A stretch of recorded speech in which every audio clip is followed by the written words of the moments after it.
అందరికీ నమస్కారం. ఒక చిన్న ప్రశ్న. కేటగరీ అంటే కులం అని అర్థమా? కాదు కదా! మరి నువ్వు ఓపెన్ కేటగరీనా? లేక బ్యాక్వర్డ్ క్లాస్‌నా అని తెలియజేసే ధృవీకరణ పత్రాన్ని, అదే అండి సర్టిఫికేట్‌ని కేటగరీ సర్టిఫికేట్ అని కదా అనాలి. కాస్ట్ సర్టిఫికేట్ అని ఎందుకంటున్నారు? ఓపెన్ కేటగరీ అంటే నువ్వు ఉన్నత వర్గానికి చెందినవాడివని, బ్యాక్వర్డ్ అంటే వెనుకబడిన తరగతుల వాడివని తెలియజేసే ధృవీకరణ పత్రమే అది. అప్పుడు ఆ సర్టిఫికేట్‌లో ఓసీ లేదా బీసీ అని రాస్తే సరిపోతుంది కదా! కాపు, కమ్మ, రెడ్డి, బ్రాహ్మణ, చాకలి, మంగలి అని కులం ఎందుకు రాయాలి? పదే పదే ఎందుకు కులాన్ని గుర్తు చేయాలి?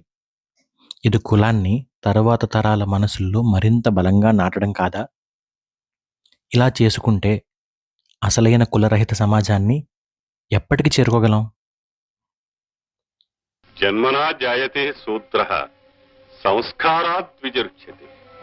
జన్మము చేత మానవులందరూ శూద్రులే.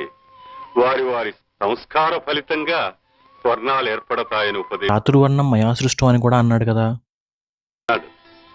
చాతుర్వర్ణం మయా సృష్టం అని ఊరుకోలేదే, గుణకర్మ విభాగశః అని కూడా అన్నాడు. గుణాల్ని బట్టి కర్మల్ని బట్టి 4 వర్ణాల్ని సృష్టించానన్నాడే తప్ప పుట్టుకని బట్టి కాదు. కుల వ్యవస్థ ఉన్నంత వరకు నిజమైన హిందూ ధర్మం వికసించదు. ప్రభుత్వం ఓపెన్ కేటగిరీలో లేదా బ్యాక్వర్డ్ కేటగిరీలో, అయితే జనరల్ కేటగిరీ లేదా OC, BC, BCA, BCB, BCC, BCD అని మెన్షన్ చేస్తే చాలు. కులాన్ని గుర్తు చేసే విధంగా కులం రాయాల్సిన పని లేదు.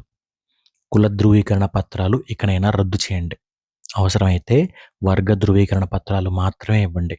అప్పుడైనా కనీసం ఉన్నత వర్గాల వాళ్ళలో వాళ్ళ కులాన్ని ఒకనాటికి మర్చిపోయే అవకాశం దొరుకుతుంది. మార్పు మన నుంచే మొదలవ్వాలి. మీ అభిప్రాయం కామెంట్ చేయండి.